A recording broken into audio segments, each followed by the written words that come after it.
KHOU 11 News at 5:30 starts now.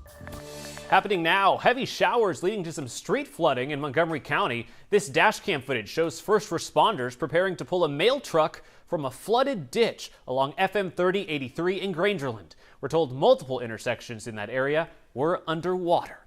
Hello, I'm Marcelino Benito. It's been a messy, rainy Sunday, and we are not done with the rain yet. Meteorologist Pat Kavlin's been tracking those storms all day. Pat, what's happening right now, and set us up for the rest of the evening? All right, so the showers are now starting to push through the city and towards the south. And behind that, it's going to get colder behind this, but we don't clear things out. In fact, we're going to stay unsettled as we get to the upcoming week. The good news, though, the heaviest of the rain has started to wrap up. Live look from the top of our studios here along Westheimer in the Galleria. We're looking out towards the east. You can see how fast those clouds are moving. Temperatures today were on the warmer side. We made it to 73 at Bush, 75 tied a record going back to the 1980s at Galveston, but that is going to be behind us now as temperatures turn a lot colder into the upcoming week. We also stay unsettled, so not only are we going to be cold, but we are going to be cold with clouds and shower chances at least through Thursday. We don't clear things out until Friday. So we've got another about 5 days of this cloudy, gloomy weather left with us, unfortunately. All right, so the heavy rain from before really fell apart. Just a couple showers left over now. As we get you in for a little bit of a closer look, you can see the worst of it now starting to push through the city and out towards Liberty County. But in its wake, all these flood advisories and flood warnings. We'll talk about those in just a second. Down 59, still a couple showers left over. No thunder or lightning. No severe threat left over with anything that's still out there. Some steadier rain right now through Liberty County, especially on the south side. That's moving out towards the east. And again, we've seen a tremendous amount of rainfall today. In just a span of about 8 hours, we picked up between 5 and 7 inches of rain here along a corridor extending from Cypress through Spring all the way into eastern Montgomery County and then into northern Liberty County.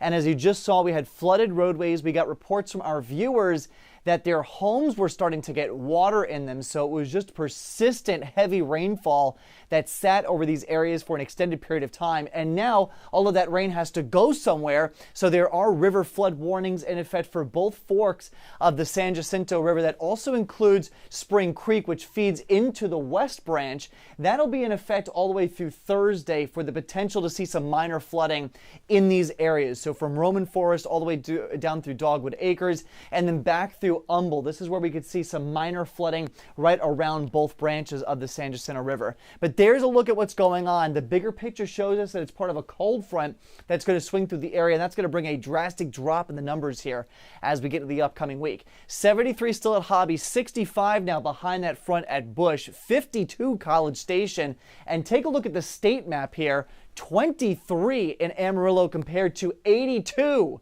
in South Texas, so at least a 60-degree temperature difference.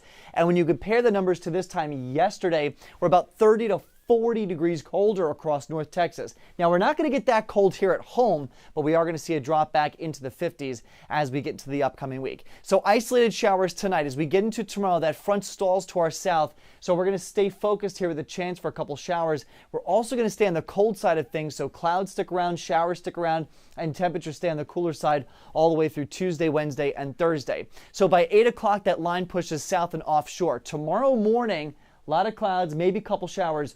Watch the numbers here, 7:30 a.m. to 2:30 p.m. The numbers don't move. We hover around 50 degrees all day tomorrow. We drop back to the 40s, and as we get into Tuesday morning, more showers overspread the area.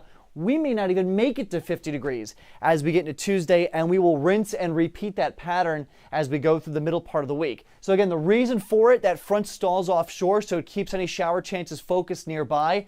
And as long as that front is 2 hours south, we're on the cold side of things. All that warmth is bottled up to the south. Cold air will be in place across the entire state here as we head through the upcoming week. So shower chances in play tomorrow, Tuesday, Wednesday, Thursday. We finally dry things out by Friday. And temperatures will be well below normal. We should be in the mid-60s this time of year. We'll struggle to hit 50 over the next 3 days. Low to mid-40s north and west, and around 60 degrees down at the coast for Galveston. So for the overnight, a few showers around chilly, temperatures around 50.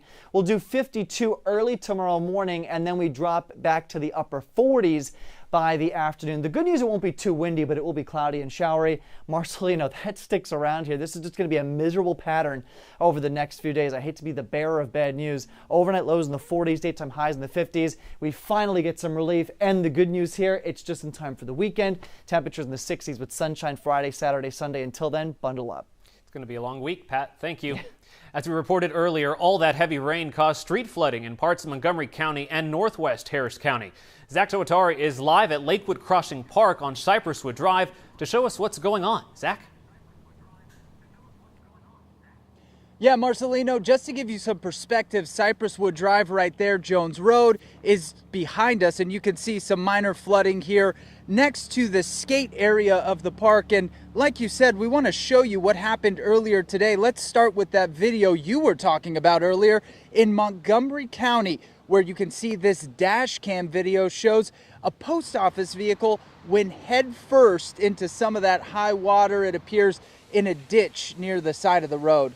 Then here, just outside of the Woodlands, you can see cars were brought to a crawl off of Research Drive, just going above the wheels there through the water, down to a very slow crawl, as I mentioned. And from a KHOU viewer, we actually got some video a little earlier of overflowing sewage. It was bubbling out of a manhole in the ground. That viewer sending that to us a little bit earlier today. So these are just some of the effects, but it does appear, as you heard Pat say, that most of the heavier stuff is gone for right now. So we'll keep an eye on it and keep you posted. Marcelino? All right, Zach. Thank you.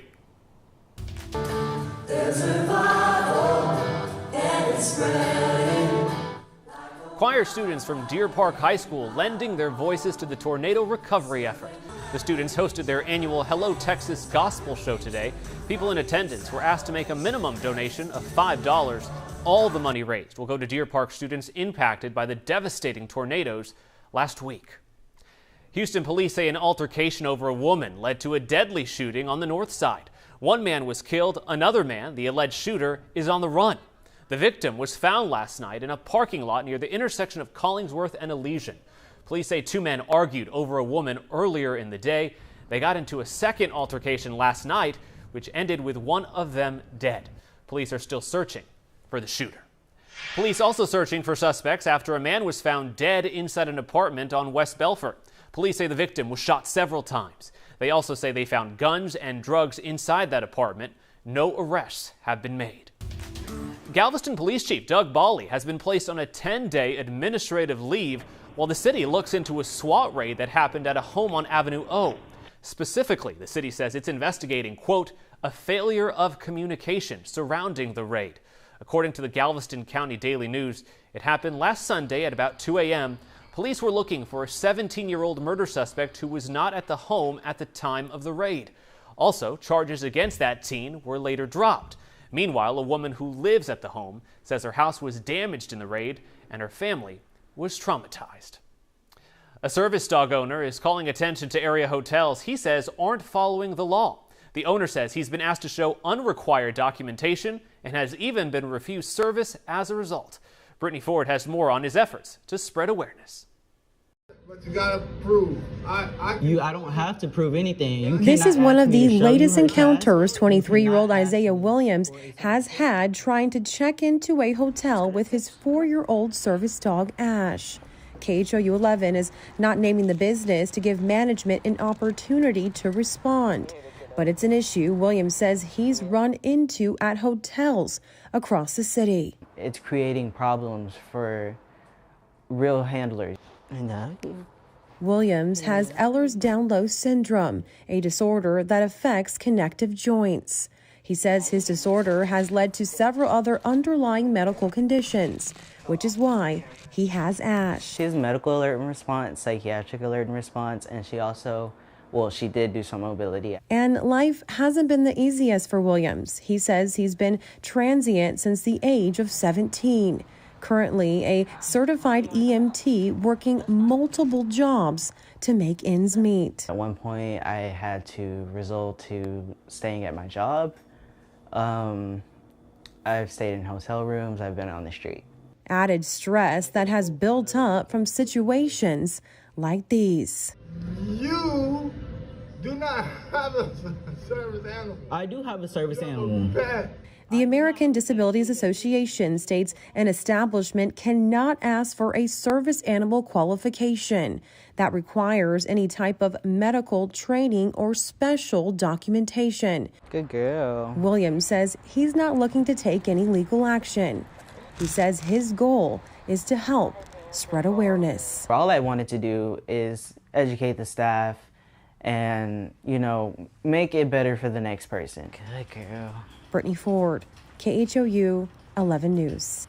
Brittany, thank you. And that's going to do it for now. Thanks for watching our webcast. We're back on TV at 10. Enjoy your evening. We'll see you tonight.